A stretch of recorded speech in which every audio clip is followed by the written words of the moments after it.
Along the North Sulphur River in Texas, a transformation is underway, restoring land, revitalizing streams, and reinforcing a commitment to environmental stewardship.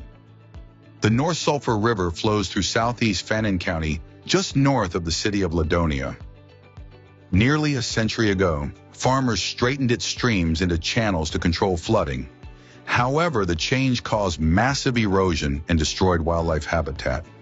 Construction of the newest lake in Texas was an opportunity to address this challenge.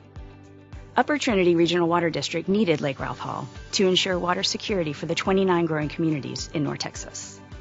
We restored these streams as part of our environmental mitigation for the lake. The goal was to slow erosion, improve water quality, and improve the wildlife habitat. The mitigation area is located downstream of the Leon Hurst Dam, near the city of Ladonia. We hired Texas Mitigation Solutions and the engineers from Beaver Creek Hydrology to design and construct the mitigation streams for the Lake Ralph Hall project. They mapped the original North Sulphur River tributaries. Then they designed and built 4 new streams, totaling more than 6 miles, to reconnect with the former North Sulphur River.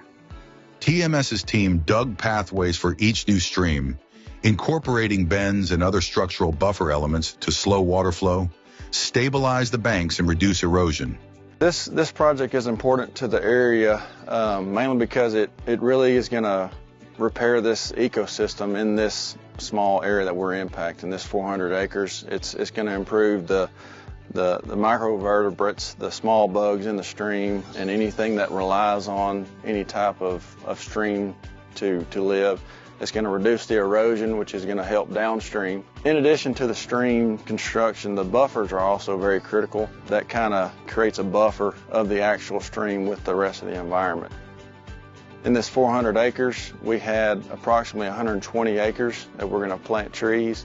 We've already planted about 40,000 trees of native hardwood trees. And then outside of those buffers, we've also planted to almost 300 acres of native grass seed. The buffer of the streams with the trees and the native grasses, it's really a safe haven for this area of a natural ecosystem. There's not too many of those left, and so it really has allowed us to restore this area into a good example of that. The collaboration from our team has been tremendous, really understanding what all was going to take place here. And then once we understood that, to take that and find a consultant that could design for this region, and then finding the equipment operators and the laborers and the staff to really implement it. And then there'll be another piece of it later to monitor it. So we'll be here in this area for more years to come to basically monitor and make sure the streams are performing to the standard we said they would. Lake Ralph Hall will ensure water for generations, while creating new spaces for recreation and connection. With this vital supply, North Texas moves forward, and nature gains a second chance.